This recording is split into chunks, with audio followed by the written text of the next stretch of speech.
Retired జడ్జితో విచారణ చేయించాలని, లేకపోతే కనుక సిట్టింగ్ జడ్జితో విచారణ చేయించాలని రాజకీయ పార్టీలు డిమాండ్ చేస్తూ ఉంటాయి. మనం ఈ మధ్య కాంగ్రెస్ ముఖ్యమంత్రి మంత్రులు కూడా అన్నారు కదా, ఒక జ్యుడిషియరీ కమిషన్ ఏర్పాటు చేస్తాము. ఏదైతే ఆ ప్రాజెక్టు లో అవకతవకలు జరిగాయో, ఎవరి ఒత్తిడితో ఆ ప్రాజెక్టు అలా కట్టారో వీటన్నిటికీ విచారణ చేపిస్తామని చెప్పాం. కాళేశ్వరం ప్రాజెక్టులో జరిగినటువంటి సిట్టింగ్ జడ్జితో ఏమిటి ప్రయోజనం, రిటైర్డ్ జడ్జితో ఏమిటి, రెండింటి మధ్య ఇరిగేషన్ ప్రాజెక్టులో ఉన్న కింద నుంచి సూపర్వైజరీ క్యాడర్ దగ్గర నుంచి డెసిషన్ మేకింగ్ క్యాడర్ దగ్గర నుంచి ఈఎన్సీ వరకు, మినిస్టర్ వరకు, బిల్ పేమెంట్ దాకా మొత్తం ఎంతమంది involve, A to Z. Punishment ఈఎన్సీకి ఉంటుందా, సంబంధిత మినిస్టర్కి ఉంటుందా, ముఖ్యమంత్రికి ఉంటుందా? Kaleshwaram project is not an ordinary project, just like a irrigation canal. Success అయితే భారతదేశంలో అందరూ కూడా కాళేశ్వరాన్ని ఫాలో అయ్యి ఉండేవారు. సక్సెస్ అంటే దాంట్లో కేవలం 3 పిల్లలు కుంగినాయి, దాన్ని రిపేర్ చేయొచ్చు కదా అనేది బీఆర్ఎస్ చూస్తున్న ఆర్గ్యుమెంట్. 100 కాంపోనెంట్లలో అదొక చిన్న కాంపోనెంట్, దాంట్లో కొంచెం ఇసుక జారి 2 పిల్లర్లు కుంగినాయి. Chief minister number 1. చట్టంలో ఏ సెక్షన్ ఇట్లాంటి వాటికి ఏ పనిష్మెంట్ ఉండదు. Total negligence on the part of the officers who just planned for it, who fail to inspect. అప్పుడు తెలుస్తుంది, ఇంకో తెలుస్తుంది అంటారు మీరు. ఇది ముందు ఈ 2 ప్రాజెక్టులు ఏవైతే ఉన్నాయో కాళేశ్వరం మీద కానీ పవర్ పర్చేజ్ దాంట్లో కానీ అవకతవకలు జరిగాయని నిర్ధారణకు వచ్చి మొత్తం దీనిలో జరిగిన అవకతవకల్లో ఇన్వాల్వ్ అయిన ప్రతి వాళ్ళు నేరస్తులు అనుకుంటున్నారు. తెలంగాణ రాష్ట్రం వస్తుందా లేదా అనే దగ్గర నుంచి వస్తుందని నమ్మకం ఇచ్చిన నాయకుడు. అట్లాంటి నాయకుడు ఒక రాష్ట్రానికి నష్టం జరగాలని కోరుకుంటాడా? నువ్వు చేసిన తప్పు ఇగో చట్ట ప్రకారం అంచేతే కోర్టులో జడ్జి న్యాయదేవత కళ్ళు గుడ్డ కట్టుకుంటుంది. ఎందుకు సార్ అట్లా ఎట్లా కట్టు? కేసీఆర్ వచ్చాడు, కేసీఆర్ అంటుందేమో న్యాయదేవత. నమస్తే. 2-3 నెలలుగా వింటున్న ఒక పదం, కాళేశ్వరం పైన, కరెంటు పైన సిట్టింగ్ జడ్జి చేతనో లేకపోతే రిటైర్డ్ జడ్జీల చేతనో విచారణ చేయిస్తామని. ఇంతకు మరి సిట్టింగ్ జడ్జితో విచారణ ఏమిటి, రిటైర్డ్ జడ్జితో విచారణ ఏమిటి, ఈ రెండింటి మధ్య ఉన్న తేడా ఏమిటి? ఈ జ్యుడిషియరీ ఎంక్వైరీ దీనివలన ప్రయోజనం ఏమిటి? ప్రభుత్వం పదే ఇట్లాంటి పదాలు మనం ప్రతి ప్రభుత్వంలో వింటూ వస్తూ ఉన్నాం. వీటి వలన గత అనుభవాలను దృష్టిలో పెట్టుకొని చూసినప్పుడు ఏ విషయాలైతే చెబుతారో ఆ విషయాలకు సంబంధించిన అంతిమ ఫలితాలు ఉంటాయా? ఈ మొత్తం ఎపిసోడ్నంతా ఎట్లా అర్థం చేసుకోవాలి? తాజాగా తెలంగాణ ప్రభుత్వము కాళేశ్వరం ప్రాజెక్టు పైన, యాదాద్రి భద్రాద్రితో పాటు కరెంటు మొత్తం వ్యవహారం పైనే జ్యుడిషియల్ ఎంక్వైరీలో రిటైర్డ్ జడ్జిలు 2 జడ్జిలతోని ఒక కమిషన్ ఏర్పాటు చేసింది. వీటి గురించి మనం తెలుసుకుందాం మరింత లోతుగా. మన దగ్గర ఈ విషయాలపై మాట్లాడేందుకు సీనియర్ అడ్వకేటు గోశాల శ్రీనివాస్ గారు ఉన్నారు, వారితో మాట్లాడదాం. సార్ నమస్కారం అండి. నమస్కారం అండి.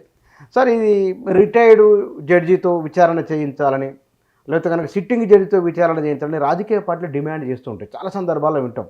మనం ఈ మధ్య కాంగ్రెస్ ముఖ్యమంత్రి మంత్రులు కూడా అన్నారు కదా, అన్నట్టు చేసిరు వాళ్ళు. ముందు ఈ రెండింటి మధ్య ఉన్న తేడా ఏమిటి చెప్పిన తర్వాత విషయంలోకి వెళ్ళిపోదాం.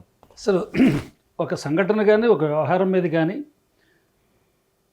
దాంట్లో అనేకమైన లోటుపాట్లు ఉన్నప్పుడు, అక్రమాలు జరిగినప్పుడు, డీవియేషన్ జరిగినప్పుడు, పద్ధతిని ఉల్లంఘించినప్పుడు, రూల్స్ని కానీ పరిపాలనకు సంబంధించిన నియమ నిబంధనలు కానీ గైడ్లైన్స్ కానీ అతిక్రమించి ఆ విధంగా అధికార దుర్యోగానికి పాల్పడినప్పుడు ప్రజాస్వామ్య దేశంలో నిజాన్ని నిగ్గు తేల్చడానికి ఎంక్వైరీ చేస్తూ ఉంటారు.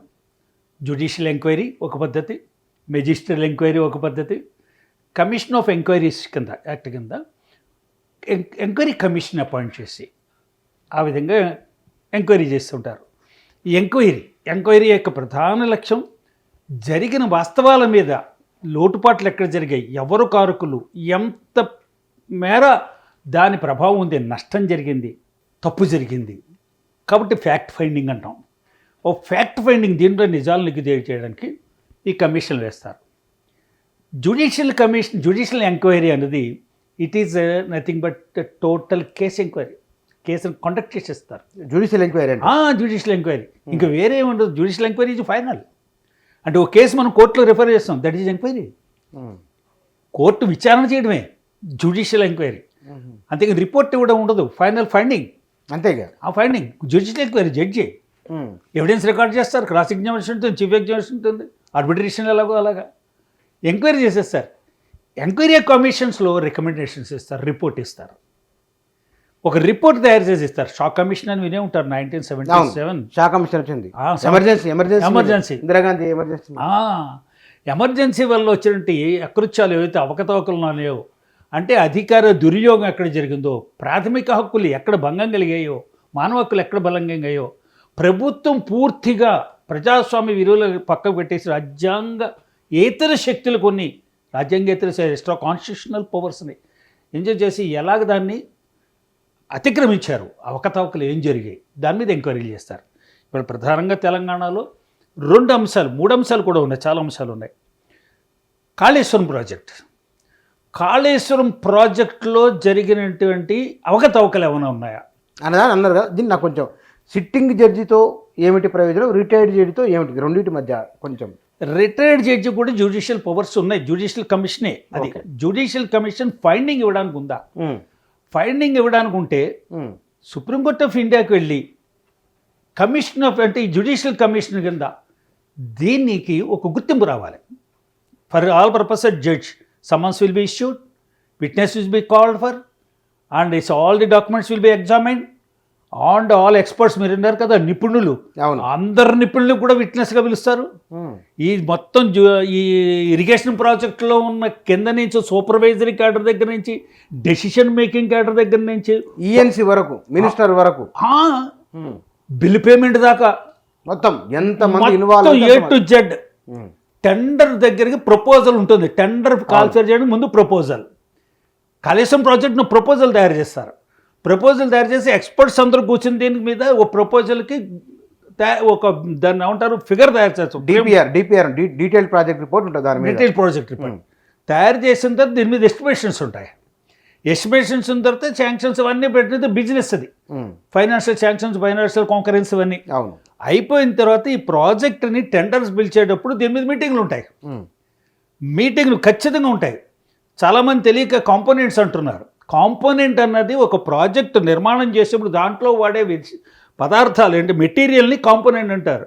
Sand, cement, steel, gravel, that is called stone aggregation అంటారు. ఇది component. Labour component, oil component, power component, ఇవన్నీ కాంపోనెంట్స్ దాంట్లో వాడే వస్తువులు. దీన్ని తయారు చేసేప్పుడు దీన్ని డిజైన్ చేసిన తర్వాత స్పెసిఫికేషన్స్ ఇస్తారు. స్పెసిఫికేషన్ మెటీరియల్ స్పెసిఫికేషన్, శాండ్ ఏ రకంగా ఏ నెంబర్లో ఉండాలి, సిమెంట్ ఏ క్వాలిటీలో ఉండాలి, గ్రావెల్ ఉంటుంది దానికి, black gravel stone, aggregate stone 4mm, 3mm, 2mm, 8mm, ఒక్కొక్క స్ట్రక్చర్ దగ్గర ఒక్కొక్కలా ఉంటుంది. ఫౌండేషన్లో ఒకలాగా స్టీల్, ఏ స్టీల్ వాడాలి, స్టీల్ వాడుతున్నప్పుడు దాంట్లో కాంక్రీట్ వేసేటప్పుడు పవర్ వాడాలా, ఏ రకమైన కెమికల్స్ వాడాలి. మన ఇల్లు కట్టుకున్నట్టు వాడుకునే కాంక్రీట్ దాంట్లో పనిచేయదు. That specification is different. Okay, ఇవన్నీ ఎంక్వైరీ చేస్తారు వాళ్ళు, చాలా ఎంక్వైరీ చేస్తారు. అంటే సిట్టింగ్ జడ్జికి రిటైర్డ్ జడ్జి మధ్య తేడా ఏమీ లేదు, విచారణ అంతా ఒకటే, పవర్స్ అన్ని ఒకటే, ఏమీ లేదు అందులో. కమిషన్ ఆఫ్ ఎంక్వైరీస్ కింద పవర్ ఇది.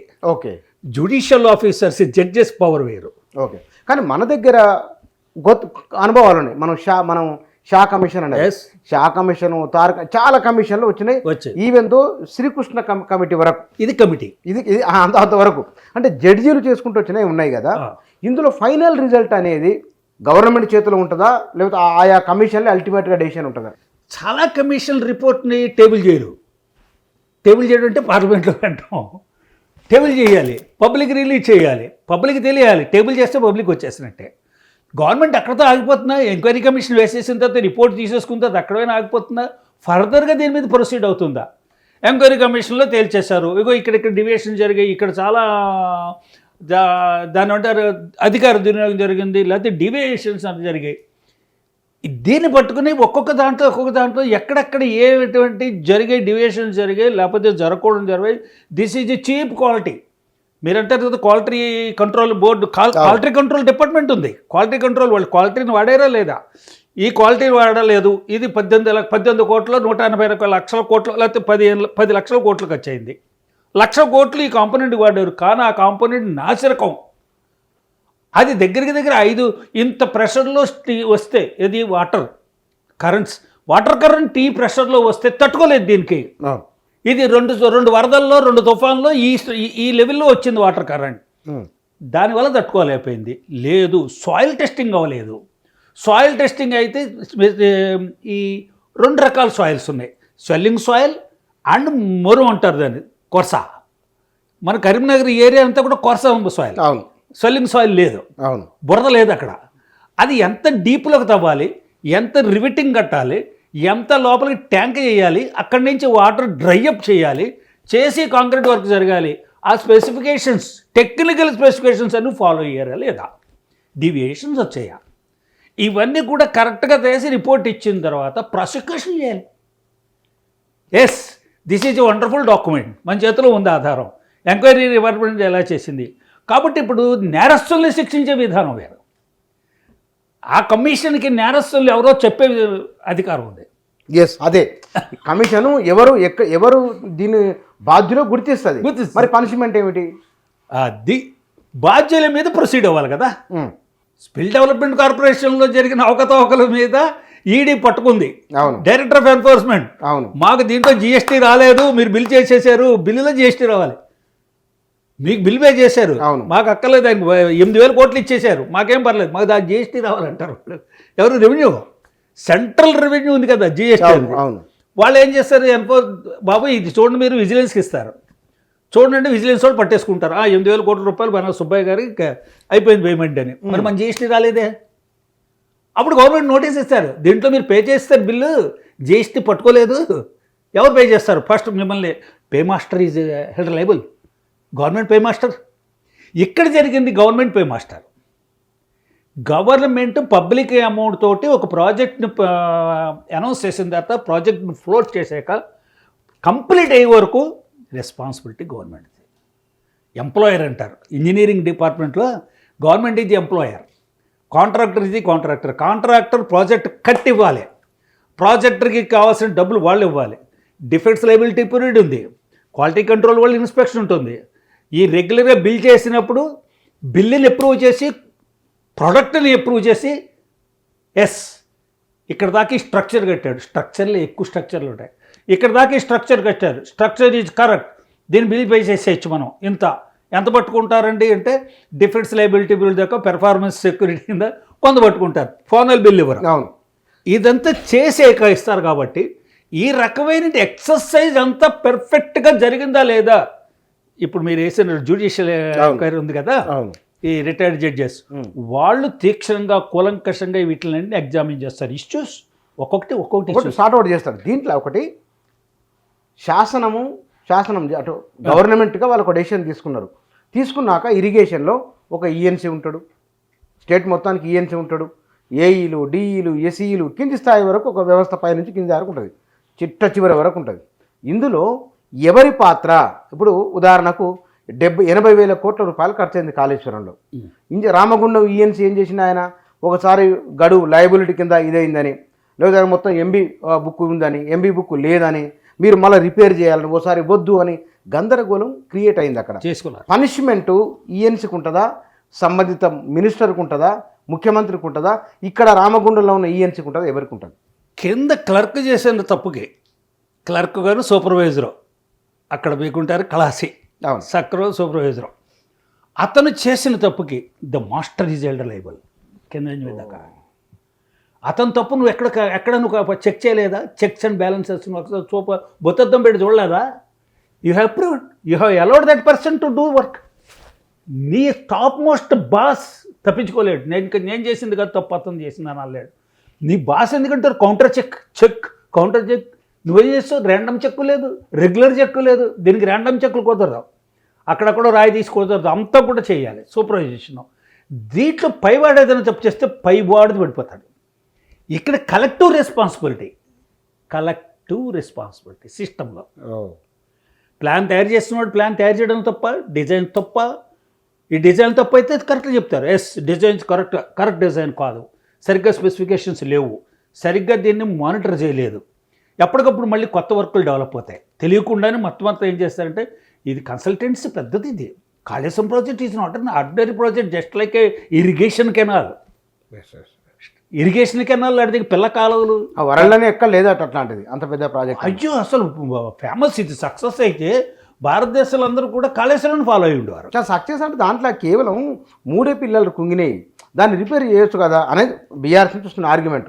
మొత్తం ప్రాజెక్టు వృధా కాలేదు, దాన్ని వృధాని ఒక నెగిటివ్ చేస్తున్నారు తప్ప అది ఉన్నదే 2-3 పోయినాయి, పోతే మళ్ళీ వాటిని రిపేర్ చేయొచ్చు కదా అనేది ఒకటి. స్ట్రక్చర్ చూడండి, డిజైన్లు చూడండి, ఇంటర్లాక్డా, ఇంటర్కనెక్టెడా. ఇప్పుడు పెద్ద మీకు అక్వాడక్ట్ ఉంది. అక్వాడక్ట్ తెలుసు కదా మీకు. అక్వాడక్ట్లో ఒక ఏరియాలో అక్వాడక్ట్ కింద పడిపోయింది, మొత్తం అక్వాడక్ట్ని ఫెయిల్పోయింది అంటలేదు. మళ్ళీ అక్వాడక్ట్ని కట్టొచ్చు అనేప్పటికీ పిల్లర్ దగ్గర నుంచి రావాలి, స్ట్రక్చర్ దగ్గర నుంచి రావాలి. అది డిఫెక్ట్ ఎక్కడో మీరు లొకేట్ చేయాలి. డిఫెక్ట్ లొకేట్ చేసింది అక్కడ ఒకటే నేను పిల్లర్ ఒకటి పాతి సపోర్టింగ్ 2 పిల్లర్లు పెడతానంటే కుదురుతుందా? మీకు ఆ మధ్యన రోప్ బ్రిడ్జ్ ఏదో కొంచెం అయినట్టుంది కదా. మరి అయితే ఏం చేయాలి దాన్ని? ఈ స్ట్రక్చర్ అనేది interlinked structures, just like Polavaram. Interlinked structures. Interlink కాదు సార్, మీరు రోడ్ వేశారు, రోడ్డు మధ్యలో మీరు చిన్న కాలువ, నది చిన్న పాయ వచ్చింది, తర్వాత వాటర్ రివర్, ఆ రివర్ 1 కిలోమీటర్ కూడా లేదనుకుందాం. 1 కిలోమీటర్ బ్రిడ్జ్ చేశారు, 1 కిలోమీటర్ తర్వాత మళ్ళీ రోడ్ వేశారు, ఈ బ్రిడ్జ్ కొట్టుకుపోయింది. మొత్తం మీ నేషనల్ హైవే ఎక్కర్లేదు, ఆ పర్టికులర్ స్ట్రక్చర్ ఒకటి మీరు కొత్తది వేసేస్తే సరిపోతుంది. బట్ ఇరిగేషన్ ప్రాజెక్ట్లో మీరు you cannot escape like that. Okay, మీరు ఆ బీటలు ఎక్కడికి వరకు కుంగిపోయిందా, కుంగిపోయితే ఎంత వేరే నష్టం వచ్చింది, మీరు దీనికి అటాచ్ చేసింది బలంగా దీనికి క్యారీ చేస్తుందా, కనెక్ట్ అవుతుందా? ఇప్పుడు మీరు చైన్ ఉంది కదా, మీ మెడలో చైన్ ఉంది సార్, మీ మెడలో కనుకన్నా మీరు ఎక్కడో దేన్నో మీరు సపోర్ట్గా చైన్ తీసుకున్నారు, ఇంత లావు రింగ్స్ ఉన్నాయి, 6 mm, లేకపోతే 6 mm ఎందుకు 12 mm రింగ్స్ ఉన్నాయి. కానీ ఆ రింగ్తో చైన్ కట్టారు, కట్టిన తర్వాత అక్కడ ఏదో పెట్టారు, అది ఊడిపోయింది, చైన్ దిగిపోయింది. స్ట్రాంగ్ చైన్ అంటున్నారు మీరు. టెక్నీషియన్ వచ్చి లేదండి దేర్ ఈజ్ 1 వీక్ లింక్ అన్నాడు. You got the point. There is 1 weak link in the chain. మీరు ఆ చైన్ యొక్క స్ట్రెంగ్త్ని దేని బట్టి మీరు క్యాలిక్యులేట్ చేస్తారు, దేని బట్టి చెప్తారు? The strength of a chain lies on it's weakest link.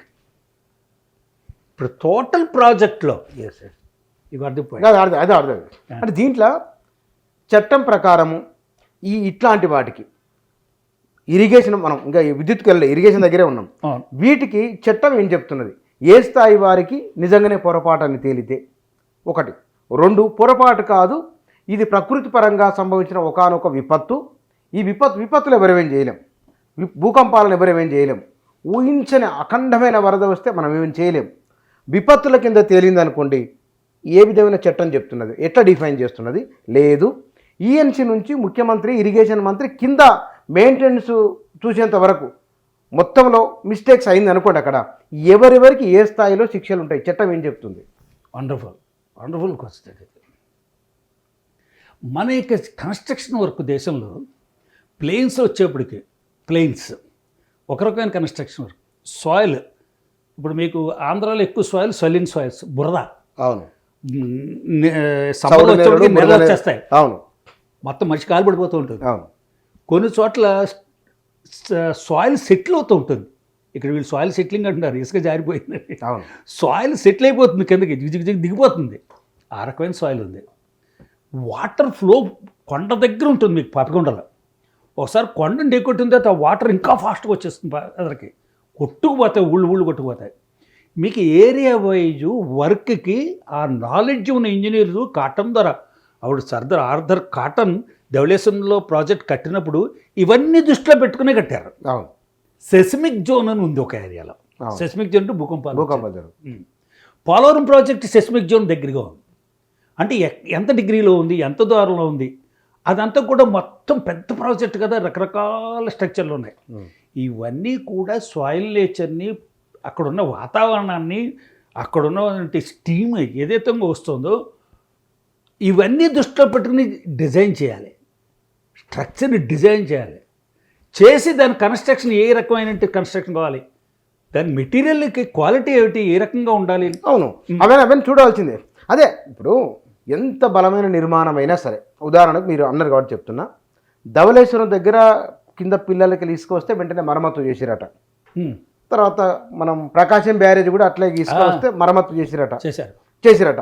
ఇది కూడా అట్లా అనుకుందాం. ఒకవేళ ఇది ఇది నిర్లక్ష్యం అని ఇప్పటికి తెలియదు ఏంటంటే కింద మెయింటెనెన్స్ మేనేజ్మెంట్ నిర్వహణ లోపం చాలా స్పష్టంగా ఉందని ఎక్కువ మంది నిపుణులు చెప్తున్నమాట.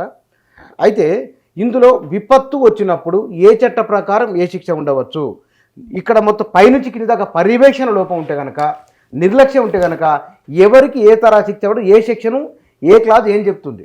సార్ వండర్ఫుల్ అండి. ఈ కాళేశ్వరం ప్రాజెక్ట్ కాస్ట్ ఎంత? మొదలు అనుకున్నది 38,38,000 కోట్లు రమారమి ఉన్నది. ఆ తర్వాత అది 80,000 కోట్లకు వచ్చింది. ఇప్పుడు 3 టీఎంసీ అన్న తర్వాత ఇంకా కొంత పెరిగింది. అది పెరుగుతుంది. అంచనాల తర్వాత యథార్థాలకు వచ్చేప్పటికి వాస్తవాలకు వచ్చేప్పుడు పెరుగుతుంది.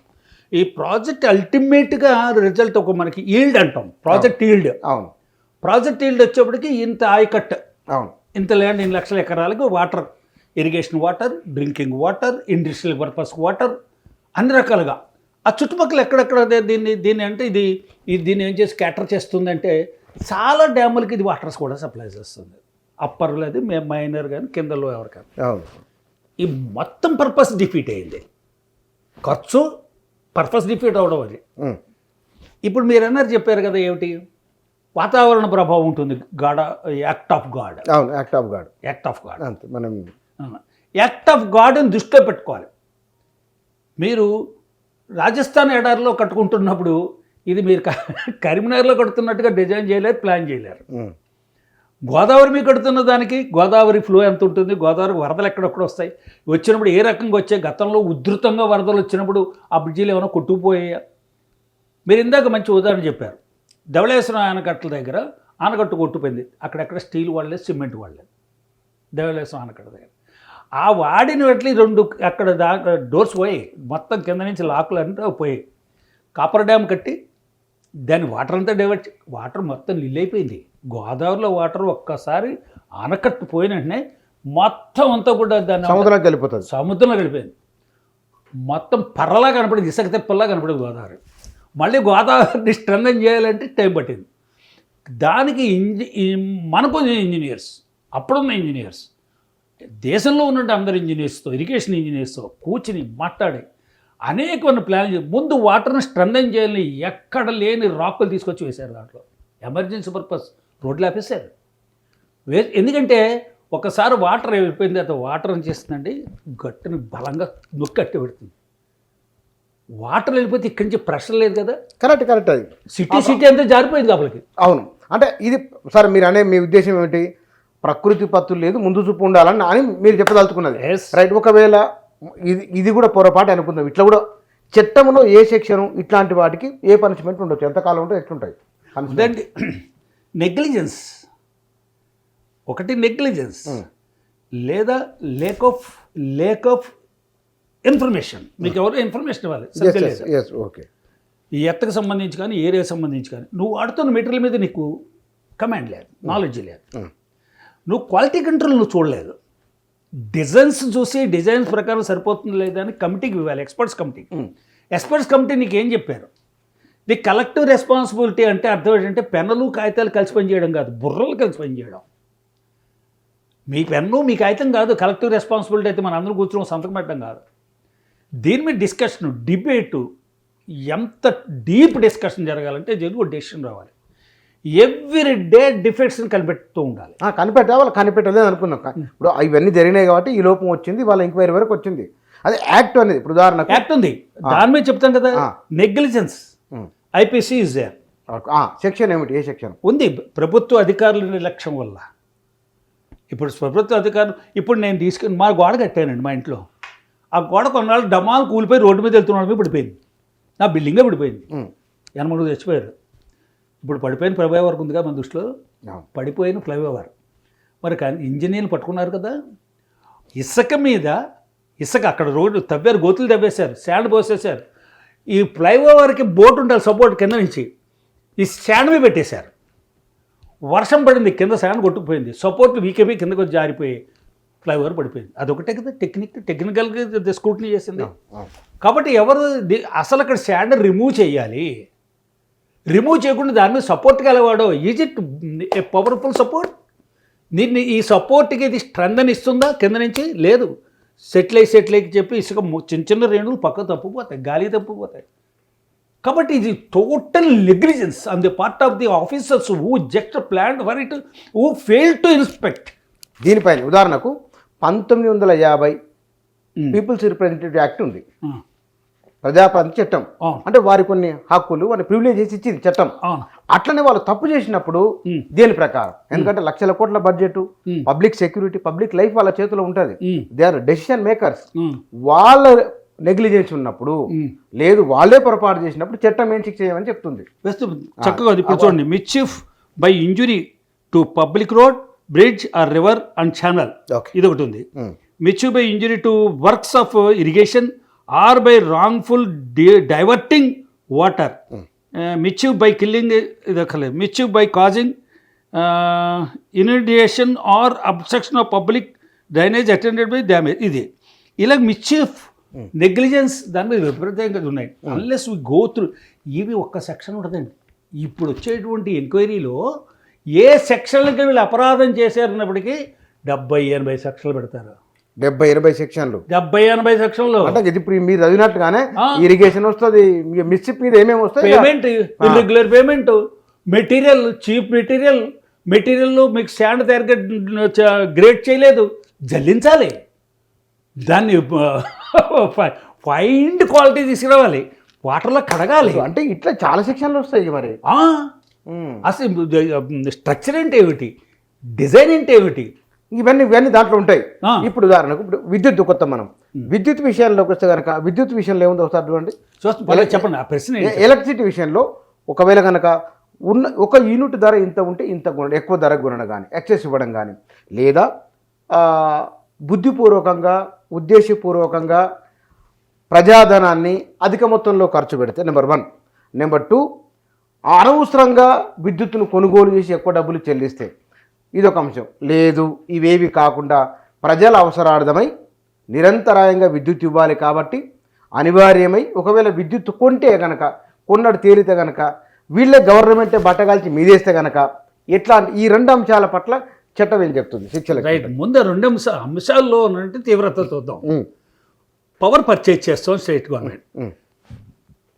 కొత్త రాష్ట్రం ఏర్పడిన వెంటనే పవర్కి చాలా ఇబ్బంది అవుతుంది అని ముందుగానే ఊహించేసి పవర్ కొనేసుకుంటే మంచిదని ఛత్తీస్గఢ్తో బేరాలు పెట్టేసుకుని అగ్రిమెంట్ చేసేసుకుని, మనకి మిగిలిన బడ్జెట్ చాలా ఎక్కువ ఉంది కాబట్టి డబ్బు కాబట్టి ఈ డబ్బు ఖజానాలో ఉన్న డబ్బు మీకేమీ పిల్లని పెట్టదండి. మీ ఖజానాలో ఉన్న రూపాయలు పిల్లని పెట్టదు, ఎవరికి ప్రయోజనం లేదు. దాంట్లో తీసి ఖర్చు పెడితేనే ప్రయోజనాలు ఉన్నాయి. You got my point. ఖర్చు పెట్టాలి, పెట్టాల్సిందే, పెట్టాలి. అందులో విద్యుత్ మరీ మంచిది, అవసరం. విద్యుత్ అవసరాలు ఎంత మేర ఉన్నాయి, ఎంత అవసరం ఉంది. ఈ విద్యుత్ అవసరాలకి లేకపోతే మనకి గవర్నమెంట్లో కానీ ఎక్కడ మన ఇంట్లో కూడా, మీ అబ్బాయి తీసుకెళ్ళిన పెన్ ఎంత కొన్నారంటే, నాన్న 2050 రూపాయలు అంటే, ఈ పెన్ 2050 రూపాయలు ఎందుకురా, ఇదే పెన్ను 250 రూపాయలు దొరుకుతుందంట. మార్కెట్ అంతా వెతికాను నాన్న, ఎందుకు నీకు చూపిస్తున్నాను అని పెన్నులన్నీ, అసలు పెన్నులు ఈ పెన్తో సమానమైన పెన్నులు, వాటి రేట్లు అని పట్టుకొచ్చి చోటు మీ అబ్బాయి దగ్గర పెడతారు. నువ్వు ఎక్కువ పెట్టుకున్నావు, నీ నిర్లక్ష్యమైన ఉండాలి, నీ అజాగ్రత్తమైన ఉండాలి, నీ అమాయకత్వమైన ఉండాలి, లేకపోతే నీకు బాధ్యతారహితమైన ఉండాలి. తండ్రి సంపాదించే సొమ్ము కాబట్టి ఖర్చు పెట్టి దొరుకుతున్నావు నువ్వు. కాబట్టి మీరు పట్టుకుంటారు తప్పు. ఈ ప్రభుత్వం పవర్ పర్చేజ్ చేసేప్పుడు ఏ విధానాన్ని ఫాలో అవ్వాలో అది ఫాలో అయిందా? ఎవరెవరి దగ్గర నుంచి పర్చేజ్ చేశారు, ఎవరిని కొటేషన్స్ ఇచ్చారు, ఎవరి దగ్గర నుంచి ఏ పవర్ తీసుకున్నావు, వాళ్ళకి నువ్వు పెట్టుబడి పెట్టావా? అసలు పవరే లేదు వాడి దగ్గర, నేను డబ్బు ఇస్తాను, నువ్వు పవర్ జనరేట్ చేయి, ఆ జనరేట్ చేసిన పవర్ నాకమ్ము, నాకు ఈ రేటు ఇస్తాను, నీకు మొత్తం మొబిలైజేషన్ అడ్వాన్స్ ఇచ్చినట్టుగా ప్రాజెక్ట్ అడ్వాన్స్ కూడా నేనే ఇస్తున్నాను అని ప్రాజెక్ట్ వాళ్ళ చేత పెట్టించి వచ్చిన పవర్ని ఇండియాలో మార్కెట్లో ఎక్కడా లేని రేట్ ఇచ్చావా? అలా రేట్ ఇస్తే నీ ఇంటెన్షన్స్ బ్యాడ్. జవాబుదారీతనం ఉంది. ప్రభుత్వం నిన్ను ఎన్నుకున్న తర్వాత, ప్రజాప్రతినిధి ఎన్నుకున్న తర్వాత, ముఖ్యమంత్రిగా గవర్నర్ గారు మెజారిటీ ప్రజలు ఎలక్ట్ చేస్తుంటే హౌస్ లీడర్గా నేను ముఖ్యమంత్రిగా నాకు నా మంత్రివర్గంలో నాకు సలహాలు ఇవ్వడానికి అని గవర్నర్ అపాయింట్ చేసుకున్నటువంటి మంత్రివర్గం, నువ్వు ఎప్పటికప్పుడు గవర్నర్కి సలహాలు ఇవ్వాలి. ఎనీ అగ్రిమెంట్ ప్రతి డీలు ప్రభుత్వం తరఫున సంతకం పట్టేది గవర్నర్. చీఫ్ మినిస్టర్ ఎక్కడ పెట్టాడు? Chief minister number 1 first attendant of governor. Governor దగ్గర నుంచి గవర్నరే పాలన. మీకు గవర్నర్ ఎక్కడైనా శాసనసభలో ఉమ్మడి శాసనసభ మీటింగ్లో బడ్జెట్ ప్రవేశపెడుతున్నప్పుడు మై గవర్నమెంట్ అనేది గవర్నరే. మై గవర్నమెంట్ అనేది దేశంలో రాష్ట్రపతి. వీళ్ళు మై గవర్నమెంట్ అనడానికి వీల్లేదు. దిస్ గవర్నమెంట్ అనాలి. ఈ మై గవర్నమెంట్ సంతకం పెట్టి పే చేసేది అగ్రిమెంట్ మీద సంతకాలు పెట్టేది అంతా కూడా గవర్నరే. కాబట్టి గవర్నర్ నీ మీద నమ్మకంతో నువ్వు జాగ్రత్తగా చేస్తావు. ప్రజాస్వామ్యంలో బాగా నీకు బలం ఉంది, అత్యధిక ప్రజలు నేను ఎంచుకున్నారు కాబట్టి నీ దగ్గర క్రెడిబిలిటీసు, నీ దగ్గర క్యారెక్టరు, నీ దగ్గర ఇంటిగ్రిటీ, దేన్ని నేను సస్పెక్ట్ చేస్తున్నాను ఇప్పుడు కమిషన్ ఆఫ్ ఎంక్వైరీ అందుకే వేశాను. పర్చేజ్లో అవకతవకలు ఎలా తేలేయి? పవర్ పర్చేజ్ చేశాను కదా. పవర్ పర్చేజ్ చేసిన విధానం ఏమిటి? పేమెంట్స్ విధానం ఏమిటి? దానివల్ల నీ కిట్ ప్రోకే ఏమొచ్చింది? కిట్ ప్రోకో అని పదం కొత్తగా ఉండొచ్చు తప్ప జరిగిన నేరం ఏమిటో అది చూడాలి. కిట్ ప్రోకో పదం ఎక్కడ కనపట్టలేదు అని వదిలేకూడదు. మీరు నన్ను మట్టేసాడంటారు, అవును, కొంతమంది మట్టేయడం, లేదా దెబ్బేసాడంటారు, కొట్టాడంటారు.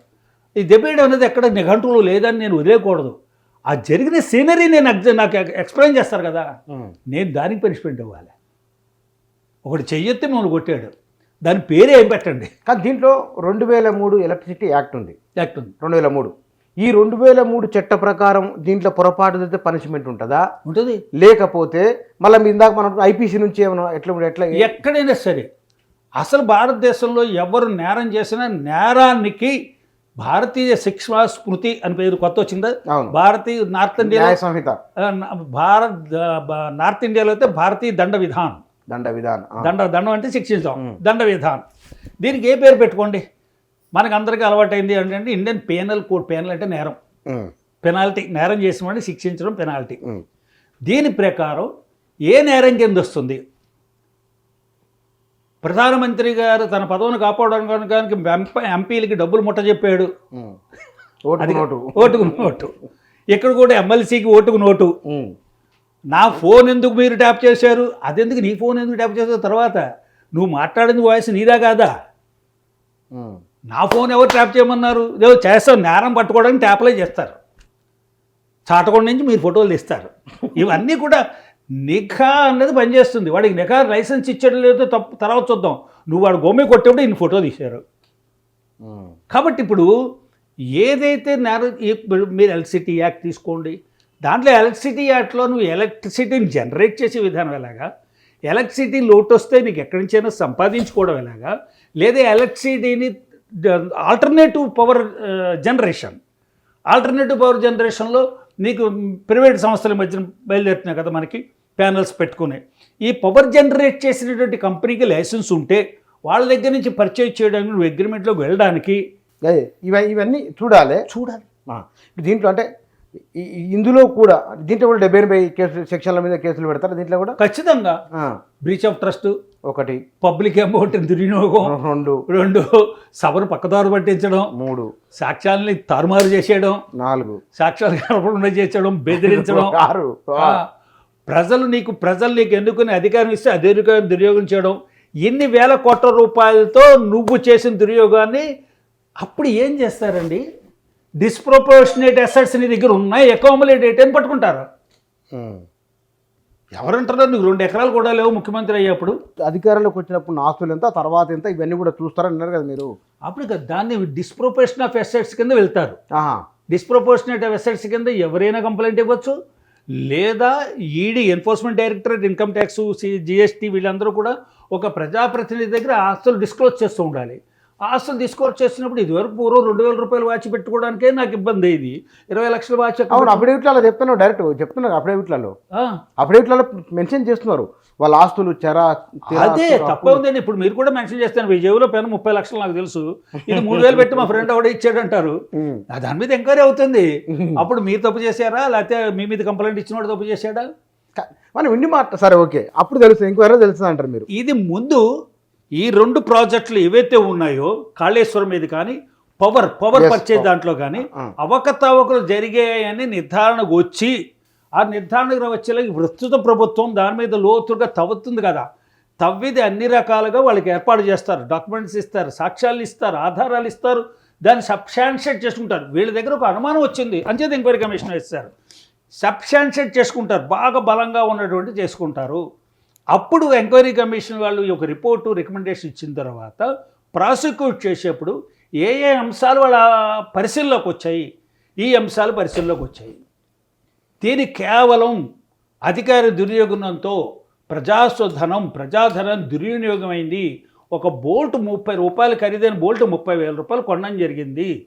చైనా నుంచి మనకు కొన్ని సామాన్లు వస్తున్నాయి, ఆ సామాన్లు ఈ రేట్లకు ఉన్నాయి, ఆ రేటు కొన్నారు, అక్కర్లేదు. భారతదేశంలోనే మనకి అంతకన్నా మెరుగైనటువంటి నాణ్యత కలిగిన వస్తువులు వస్తున్నాయి రేటుకి అని ఇవన్నీ ఆర్గ్యుమెంట్ చేస్తారు. వస్తాయి, అన్నీ మొత్తం ఉంటుంది. వస్తాయి. దీంట్లో సార్ మీరు ఇరిగేషన్ అయినా ఎలక్ట్రిసిటీ అయినా సరే పనిష్మెంట్ అనేది ఒక ఏ దాని ప్రకారం ఏ సెక్షన్ అని చెప్పట్లేదు. అసలు వాళ్ళు ఏ తప్పులు చేశారో తెలిస్తే ఎంక్వైరీ కమిషన్ ఏ తప్పులు చేసింది, ఈ తప్పులు చేసింది అని మొత్తం ఛార్జ్షీట్లో రాస్తే ఆ ఛార్జ్షీట్ ఎంక్వైరీ రిపోర్ట్లో ఉన్న దాని ప్రకారం ఛార్జ్షీట్ సిబిఐ కానీ సిఐడి కానీ దీని మీద ప్రాసిక్యూషన్ వస్తారు. ప్రాసిక్యూషన్కి వాళ్ళు కూడా దీని మీద పూర్తిగా దర్యాప్తు చేస్తారు. ఇన్వెస్టిగేషన్ దర్యాప్తు చేస్తూ ఆ దర్యాప్తు సంస్థ ఛార్జ్షీట్ ఫైల్ చేస్తుంది. మొత్తం ముద్దారి పేర్లు రాసుకుంటాం ఎంతమంది ఉన్నారో ఈ ప్రాజెక్ట్ పట్టిన కాలం, ప్రాజెక్ట్ ఇనిషియేషన్ దగ్గర నుంచి, ప్రాజెక్ట్ ప్రపోజల్స్ దగ్గర నుంచి ఫైనల్ బిల్ పే చేసే వరకు ఇది మొత్తం దీనిలో జరిగిన అవకతవకల్లో ఇన్వాల్వ్ అయిన ప్రతి వాళ్ళు నేరస్తులు ఎంతమంది ఉన్నారో అందరు నేరస్తులు ఒకే తప్పు కాదు, ఒక్కొక్కరితో ఒక్కొక్క తప్పు, ఒక్కొక్కరితో ఒక్కొక్క నేరం, ఒక్కొక్కరితో ఒక నేరం. దిస్ ఈజ్ కాల్డ్ కాన్స్పిరసీ అంటారు తెలుసు కదా. ఆ కాన్స్పిరసీ అంటే ఏమిటి? స్కామ్ అంటూ ఉంటాం మనం. మొత్తం కుట్ర. కాన్స్పిరసీ అంటే కుట్రలో భాగస్వాములు ఉంటారు. ఒకటి చేయి అక్కడ ఒకటి ఉంటాడు, చివరాడు చేయి అక్కడికి వెళ్తుంది.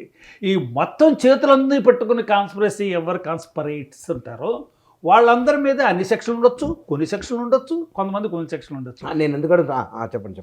అంచేత సుదీర్ఘమైన ఎంక్వైరీ జరిగే వరకు, దీంట్లో అవకతవకలు ఏం ఉన్నాయో బయట పట్టే వరకు enquiry commission, okay, prosecuting agency దీని మీద ఛార్జ్షీట్ తయారు చేస్తే ఏ సెక్షన్లు ఉండొచ్చు, ఏ సెక్షన్లు వెళ్ళిపోవచ్చు. నేను ఎందుకు అడుగుతున్నాను సార్ అంటే దీని మీద చాలామందికి అవగాహన కోసం, అంటే ఇట్లా ఎంక్వైరీలు వచ్చినప్పుడు జనరల్గా ఎంక్వైరీ వచ్చిందని అంతవరకు ఉంటుంది తప్ప దాంట్లో ఏముంటుందో తెలియదు, అందువల్ల అడగాల్సి వచ్చింది నేను. అంటే దీంట్లో ఈ రిటైర్డ్ జడ్జీలతో వేసిన తర్వాత దీనికి మళ్ళీ అదనంగా ఛార్జ్షీట్ వేయాల్సి వస్తుందా? ప్రాసిక్యూటింగ్ ఏజెన్సీ ఛార్జ్షీట్ ఇస్తుంది. వీళ్ళు ప్రాసిక్యూటింగ్ కాదు, వీళ్ళు ఎంక్వైరీ కమిషన్ ఇచ్చి వీళ్ళు రిపోర్ట్ ఇచ్చేసిన తర్వాత గవర్నమెంట్ నెక్స్ట్ స్టెప్ చేసుకుంటుంది. దీని ప్రకారం తేలిపోయింది A to Z దీంట్లో కాన్స్పైర్ చేశారు, A to Z నేరస్తులు వీళ్ళు, అలాగే A1 A2 A3 మొత్తం ఇంతమంది ఉన్నారు. వీళ్ళందరూ ఎవరెవరు ఏ తప్పు చేశారు దీంట్లో ఒక అతను కావాలని చెప్పి డిజైన్ మార్చేశాడు. డిజైన్లు అక్కడ ఇచ్చిన అప్రూవ్ డిజైన్లు కాకుండా వర్క్ డివైడ్ అయింది. దానికేమో నెక్స్ట్ సూపరింట్ ఇంజనీరా, చీఫ్ ఇంజనీరా, ఇంజనీరింగ్ చీఫ్ దాని వర్క్ని యాక్సెప్ట్ చేశారు, అప్రూవల్ అంటారు. డిజైన్స్ పర్మిషన్ లేకుండా అప్రూవల్ చేశారు, డివియేషన్స్ వచ్చాయి. ఇవన్నీ వాళ్ళు చర్చలకు వస్తాయి. ఉదాహరణకు కేసీఆర్ తెలంగాణ ఉద్యమం, అసలు తెలంగాణ రాష్ట్రం వస్తుందా లేదా అన్న దగ్గర నుంచి వస్తుందని నమ్మకం ఇచ్చిన నాయకుడు, ఒక పొలిటికల్ పార్టీని ఏర్పాటు చేసి దాన్ని నడిపించిన నాయకుడు. అట్లాంటి నాయకుడు ఒక రాష్ట్రానికి నష్టం జరగాలని కోరుకుంటాడా? ప్రజలపైన భారాలు వేయాలని కోరుకుంటాడా? అట్లా కోరుకోరు కదా అనే ఒక ఆర్గ్యుమెంట్ కూడా వస్తుంది కదా. అప్పుడు మరి ఎట్లా? ఎవిడెన్స్ యాక్ట్ అంతా తయారై చదివాను నేను చాలాసార్లు. ఇటువంటి ఈ ఆర్గ్యుమెంట్ 40 సంవత్సరాల నుంచి ఉంటున్నా, నా ప్రాక్టీస్కి వచ్చి 40 ఏళ్ళు అంటున్నాను. తండ్రి కూతురు చంపేస్తాడా? కన్న తండ్రి చదివించాడు డిగ్రీ దాకా, పెళ్లి చేశాడు, ఆ కూతురు అంటే ఎంత అభిమానం.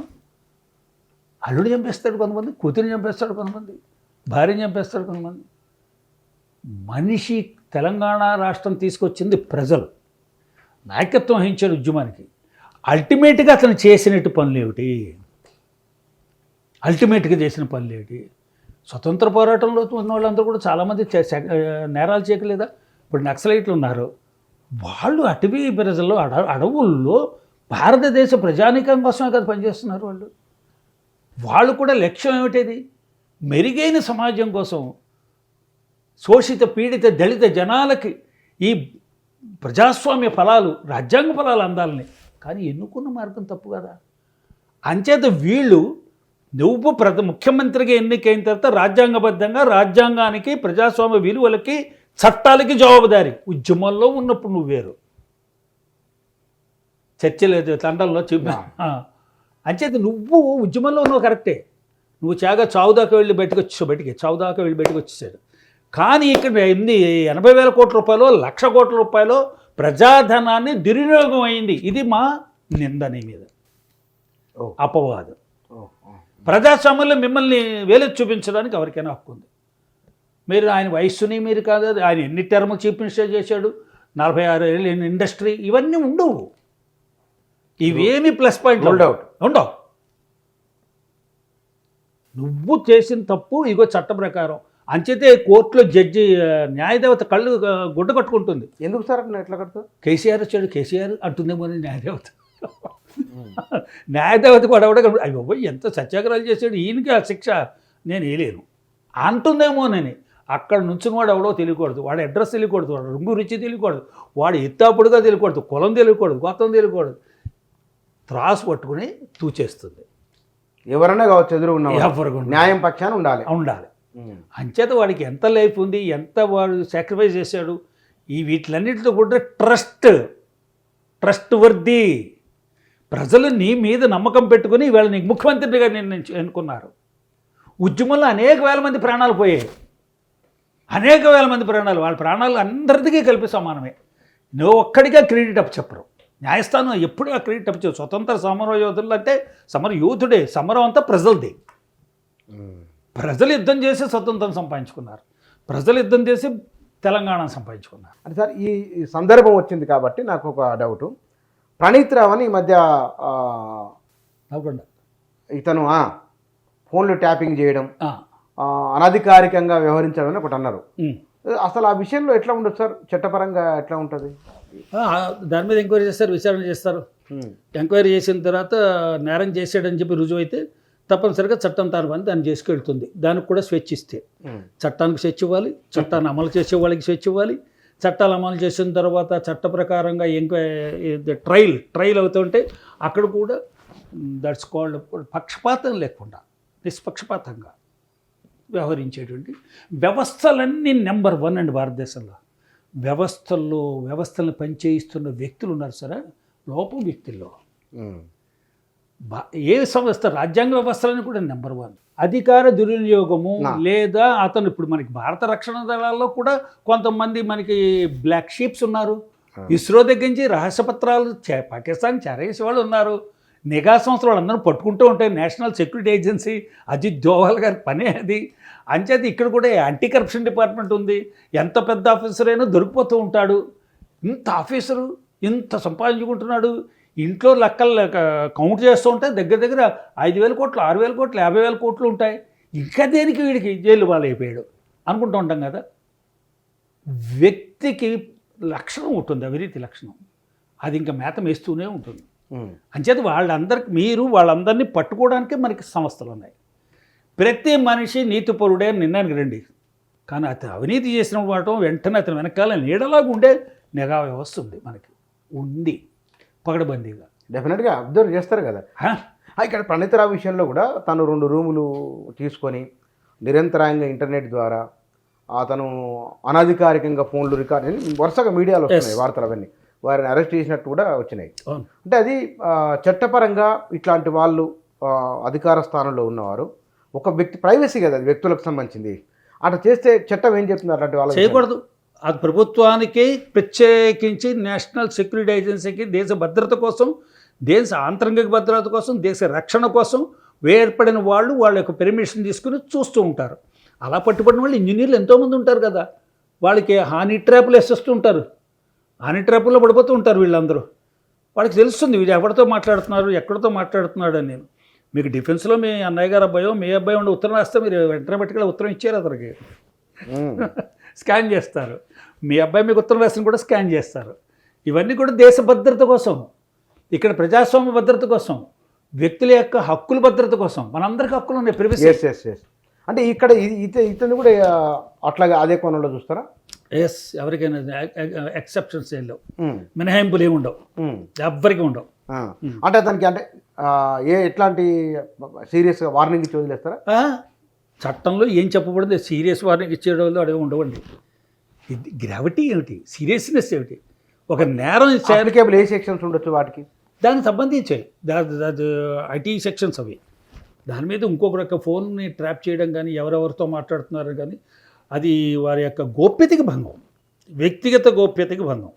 మీరు ఒక్కచోట మీకు దగ్గర దానికి ఎక్సెప్షన్ ఉంటుంది. ఈతను దేశంలో అలజడి సృష్టించడానికి, ఉగ్రవాదాన్ని సృష్టించడానికి, తీవ్రవాదాన్ని సృష్టించడానికి నేరాలు ప్లాన్ చేస్తున్నాడు, అది మేము పట్టుకున్నాం. అది నేషనల్ సెక్యూరిటీ ఏజెన్సీ వాళ్ళకి ఇచ్చే ప్రత్యేకమైన హక్కులు వాళ్ళు చేస్తూ ఉన్నారు. అంతేగాని మీ ప్రతి వ్యక్తి యొక్క ప్రైవసీలోకి బెడ్రూమ్లోకి దూరిపోయి నిఘా పెట్టడానికి చట్టం అంగీకరించదు. చట్టం అంగీకరించిన చోట వేరు. అంతే తగిన శిక్ష వేస్తారు. నేరం చేసాడన్న విషయం వరకు దాకా చెప్పుకోగలం మనం. ఏ శిక్ష వేస్తారు అన్నది మళ్ళీ ఆ గ్రావిటీ ఎంత ఉంటుంది. సార్ ఇప్పుడు ఇట్లాంటి కమిషన్లు వేసినప్పుడు సాధారణంగానే ఫైనల్ రిజల్ట్ ఎట్లా, మీ అనుభవం ఏంటి?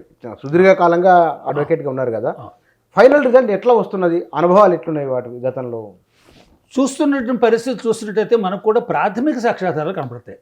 మనందరూ ఎలాగ మాట్లాడతాం, ఫైనల్ అవుట్పుట్ గవర్నమెంట్ అదే ప్రాథమిక సాక్ష్యాధారాలు ఉన్నాయి కాబట్టి ఖచ్చితంగా దీంట్లో అవకతవకలు జరిగాయి అన్న దాని మీద ప్రాథమిక సాక్ష్యాధారాలు ఉన్నాయి. బాధ్యులు ఎవరు అది తేలాలి. బాధ్యులు తేలిన తర్వాత వాడి బాధ్యత ఎంత నష్టం కలిగించింది.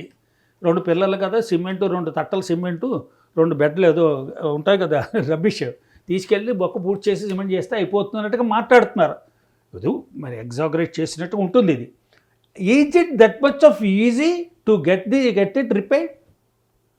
దానికి మళ్ళీ దాని రీసెర్చ్ ఇప్పుడు పోర్టు, కాకినాడ పోర్టు మొత్తం సీపేజ్ వచ్చేసింది, మొత్తం పోయింది. మన ఆంధ్రాలో ఫేమస్ కాంట్రాక్టర్ ఇచ్చారు కొన్ని వేల కోట్ల రూపాయలు. ఎందుకు పని చేయకుండా పోయింది? పోతే దాన్ని బొంబాయి నుంచి తీసుకొచ్చారు, బొంబాయి ఐఐటి నుంచి వచ్చారు, పెద్ద పెద్ద ఇంజనీర్స్ వచ్చారు, జపాన్ నుంచి తీసుకొచ్చారు. ఇది పూర్తిగా బ్రేక్ చేస్తే కదా నేను కట్టలేదు, దీన్ని రిపేర్ చేయలేమన్నారు. బ్రేక్ చేయడం కష్టం, బ్రేక్ చేయడం మిషన్ లేవు మనకి, మన మిషన్లు వెళ్ళిపోతాయి దాన్ని బ్రేక్ చేయాలంటే. కాబట్టి దీని మీద ఎవరెవరు బాధ్యులు, ఎంతంత బాధ్యత ఉంది, ఏ మేరకు బాధ్యత వహించారు, ఏ మేరకు వాళ్ళ నెగ్లిజెన్స్ లేదా వాళ్ళ wilful negligence, not negligence, wilful negligence. దాంట్లో కాన్స్పిరసీ ఎలా ఉంది, కొల్యూడ్ ఎవరెవరితో అయ్యారు, వీళ్ళందరూ కొల్యూడ్ అవుతూ ఉంటారు. ఆ కొల్యూడ్ అయిన తర్వాత ఎవరెవరితో కొల్యూడ్ అయ్యారు, ఇవన్నీ కూడా ఫైనల్ రిపోర్ట్ వచ్చిన తర్వాత దాని ప్రకారం ప్రభుత్వం మీద ఒత్తిడి వస్తుంది. మీరు వెంటనే వాళ్ళని పనిష్ చేయండి అని. మీడియా మీరు ఉన్నారు కదా, అదే సామాన్యుడు చిన్న తప్పు చేస్తే వాడిని ఎలక్ట్రికల్ పోల్ వైర్ తెగిపోయి రోడ్డు పడుతుంది, ఆ పిల్లాడు తెలియకుండా ఆట ఆడుకుందాం ముట్టుకున్నాడు, షాక్ కొట్టింది, పోయాడు. నేరం చేసినట్టే కదా ఎలక్ట్రికల్ డిపార్ట్మెంట్.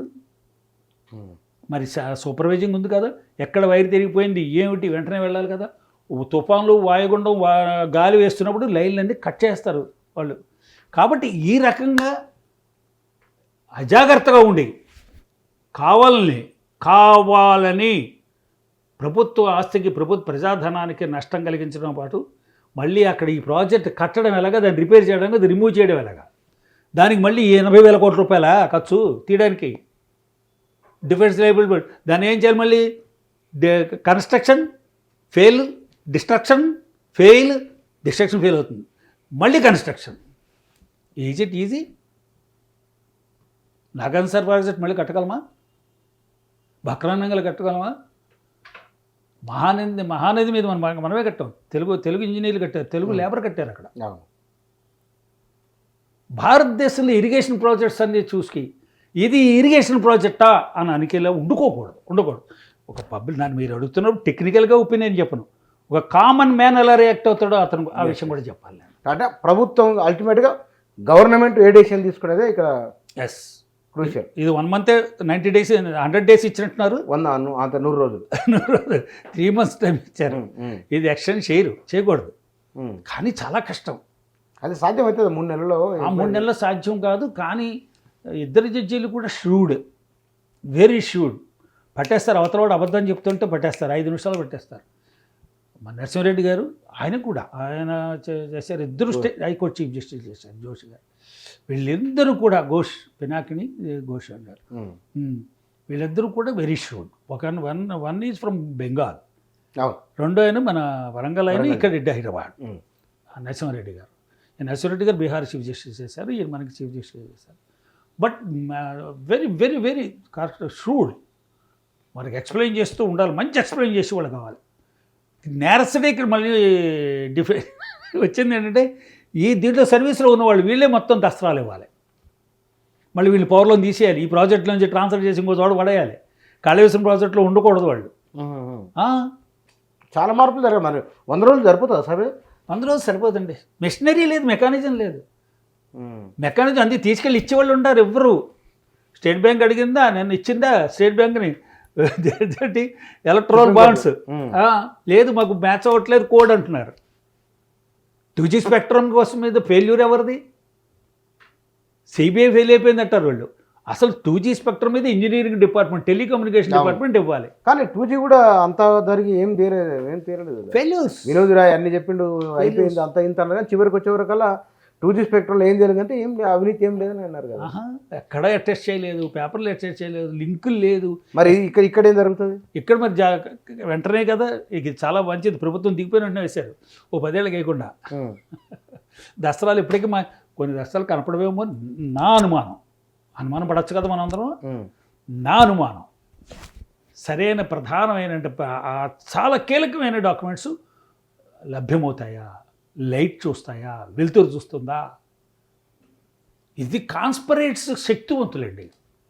ఎప్పుడు కూడా నేరస్తులు చాలా శక్తిగా ఉంటారు, తెలివితేటగా ఉంటారు, కానీ ఒక్కడో తప్పులో దొరికిపోతారు. మన నిఘా సంస్థలు చాలా బలమైనవి, కానీ దాంట్లో నేను అదే అంటాను, భారతదేశంలో అధికారుల యొక్క సామర్థ్యాన్ని నేను ఎప్పుడు శంకించను. పోలీస్ డిపార్ట్మెంట్ కానీ, ఇంజనీరింగ్ డిపార్ట్మెంట్ కానీ, ఎవరైనా ఏ నిఘా సంస్థ ఎవరినైనా సరే, జడ్జెస్ కానీ, ప్లేయర్లు కానీ, డాక్టర్లు కానీ, వాళ్ళ యొక్క సామర్థ్యాన్ని అసలు శంకించరు, వాళ్ళ యొక్క నీతి నిజాయితీని శంకిస్తారు. చూద్దాం సార్ ఏం జరుగుతుంది. Sir thank you very much.